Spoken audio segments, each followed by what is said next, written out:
My name is Zhuochen Wang. I'm going to present our paper Rethinking Architecture Selection in Differentiable NAS. This work is conducted in collaboration with Minhao Cheng, Xianglin Chen, Xiaocheng Tang from BD, and also our advisor, Professor Chou Yixie. The past decade has witnessed the success of deep learning in a wide range of domains, such as computer vision, natural language processing, to name a few. For deep learning models, the neural network architecture has a significant impact on the performance. However, designing architectures by hand is often difficult and time-consuming. As a result, automated design methods emerged and have attracted a lot of attention.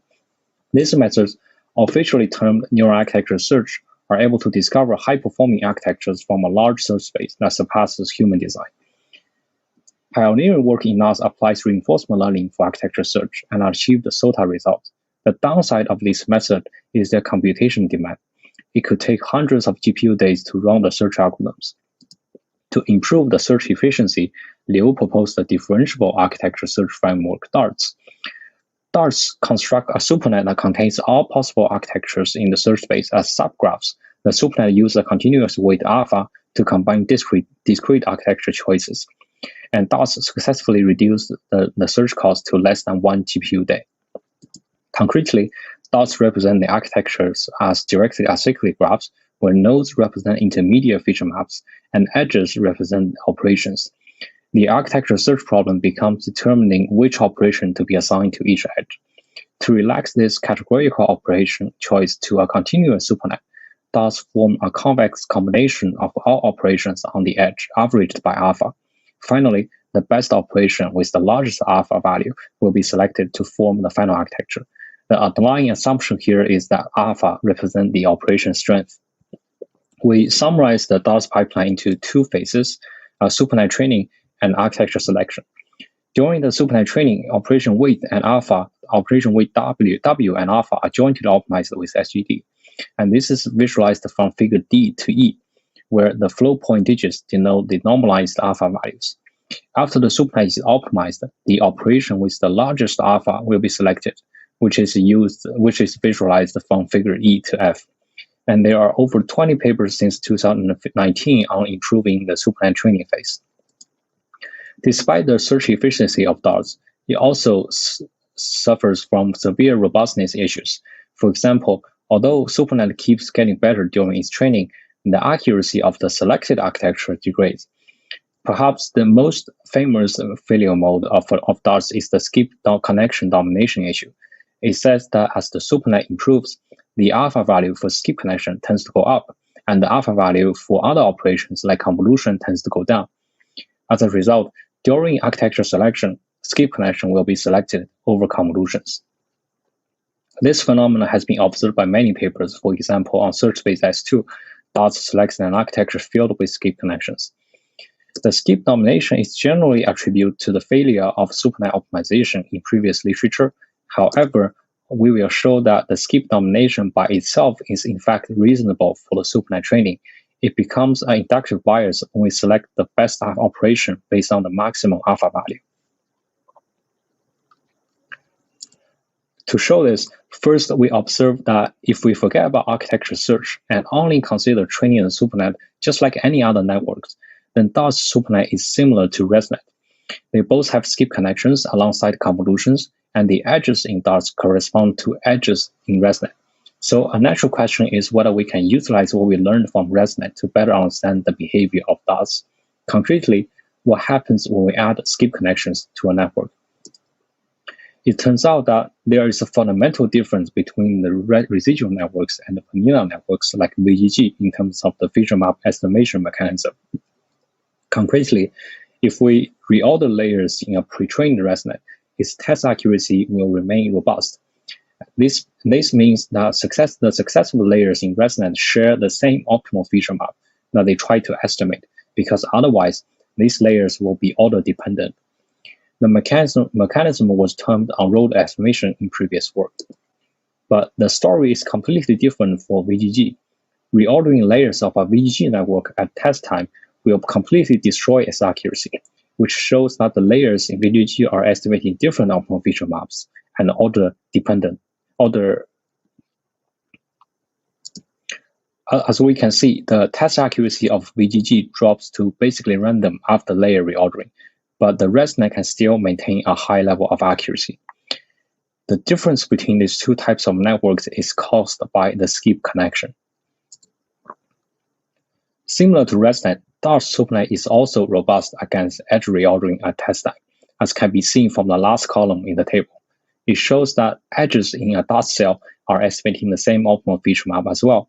In other words, Dart's SuperNet perform on-road estimation like ResNet. We can leverage this point of view to derive the optimal alpha for a given SuperNet. And the derivation goes as follows. We consider a simplified cell with two operations, skip connection and convolution, but the derivation here can be extended to larger search spaces.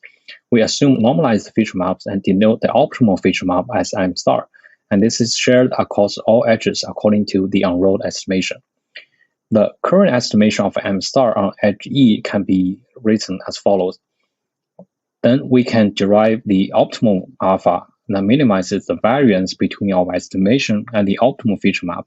The result is given down below.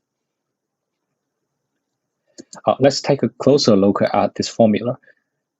XE comes from the mixed output of the previous edge. So XE is directly estimating M star. But conv XE is the output of only one single convolution. It has to be combined with the skip connection to form the output of an entire edge. So it will deviate from M star even at convergence. Therefore, for a well-optimized SuperNet, alpha skip will naturally be larger than alpha conv. Moreover, as the SuperNet gets better and better, the gap between these two coefficients also increases, which is demonstrated in this figure. And it doesn't really matter if it's validation accuracy or test accuracy on the x-axis. The trends will be the same. The takeaway here is that for the SuperNet training, alpha skip larger than alpha convolution, aka the skip domination, is reasonable.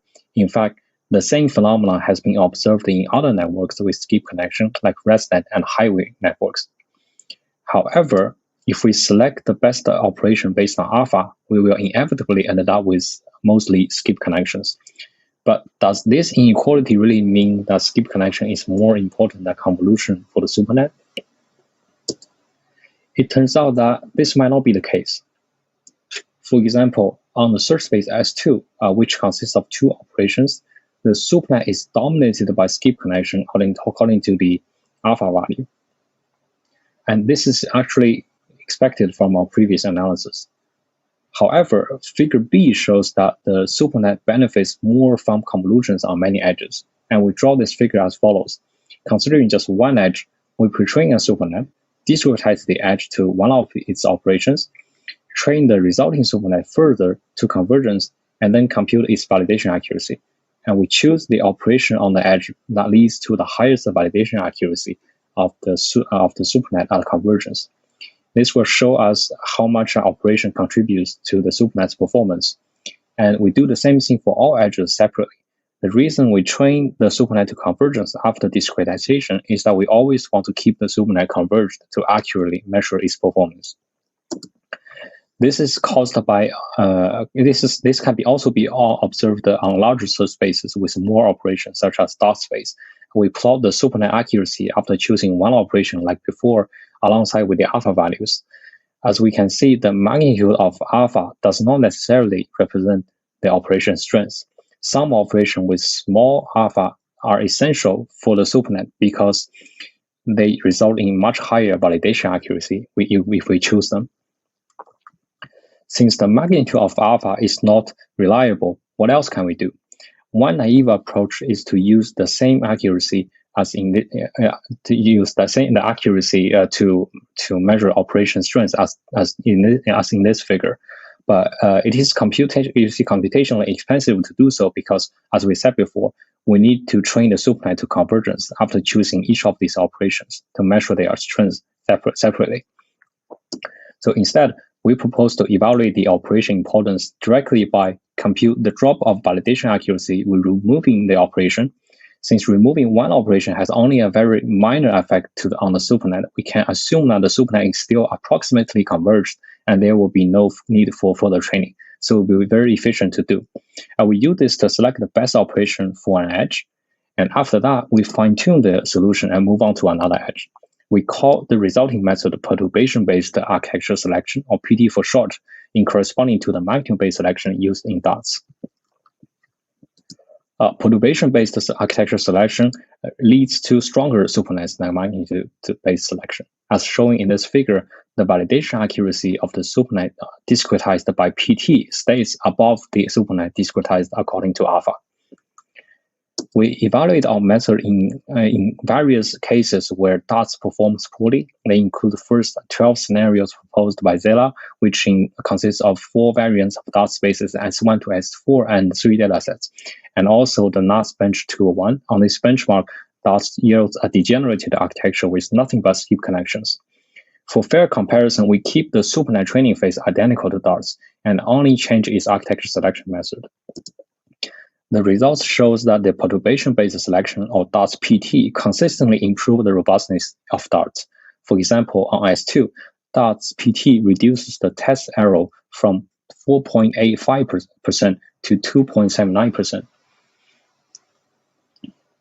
And also on NAS bench 201, although the performance of magnitude-based selection degenerate over time, marked in red and blue curve, perturbation selection method, the perturbation-based selection method was able to remain relatively stable.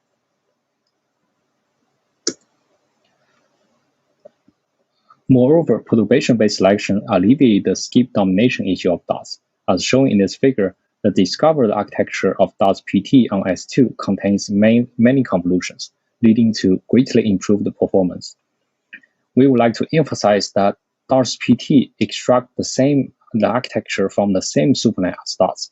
And this result really implies that the performance degradation of DOTS can be explained by the failure of magnitude-based architecture selection. We also evaluate on the widely used DOTS space and found that it helps to improve the performance of many SOTA differentiable architecture search methods. We run the search algorithm out of multiple seeds and report the best and average test errors of all the discovered architectures. As we can see, perturbation-based selection consistently discovers better architectures than the base methods. Most notably, by just swapping the architecture selection of DOTS with ours, we improved its test error from 3% to 2.61%, ranked top among other NAS algorithms.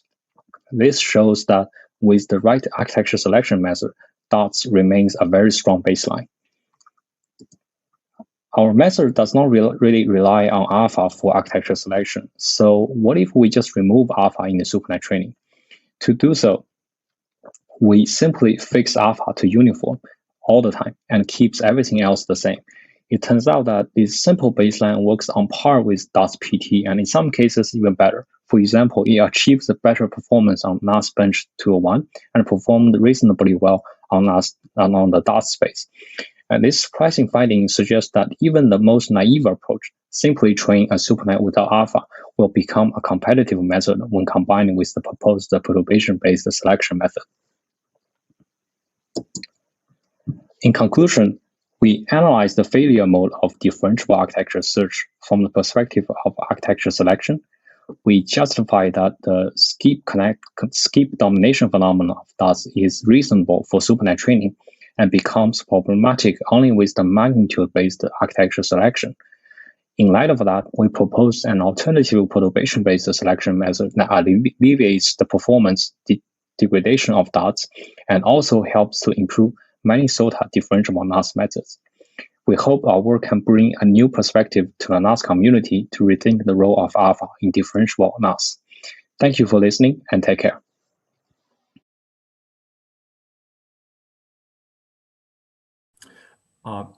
So I wanted to congratulate the authors once more on the outstanding paper awards, and now we go into the live Q&A session. I selected from the chat one question for the authors of the NAS paper. So Elizabeth is asking, what happens if you remove the local node? What is the effect on the neighboring nodes in terms of perturbation? And I wanted to add to that a quick question, essentially why the difference between alpha of skip connections versus convolutional connections gets larger as the accuracy increases. Is it something to do with the network not being able actually to learn anything more, and that's why it starts selecting more and more of skip connections, or is it some other effect? Thank you. Okay. Thank you, Dr. Collins. So for the first question, actually the supernet for differentiable NAS are designed specifically so that the output of each operation, the dimension of the output of each operation on the same edge matches each other. This way you can do the convex combination by averaging them together. So, and it enables us to actually build a supernet that encompasses all child models as subpatterns. So in this way, removing one operation is basically just masking out its input, its output, and only consider the output from other operations. So it does not affect the dimensionality of the network, underlying network. Yeah. So for second question, we think that assigning large alpha value to skip connection is the phenomenon that happen. It's the behavior of networks with residual connections, and in fact, smaller alpha for convolution does not mean that those convolutions are not necessary. If we remove those operations, we'll break the network. So, so we think that essentially, larger alpha to skip connection means that we always want to keep the output closer to the input, and also add some minor variation to this. So actually, this kind of the intuition of ResNet, and we're arguing that the Darcy is actually doing the same thing, and it's not necessarily a bad thing for the network learning.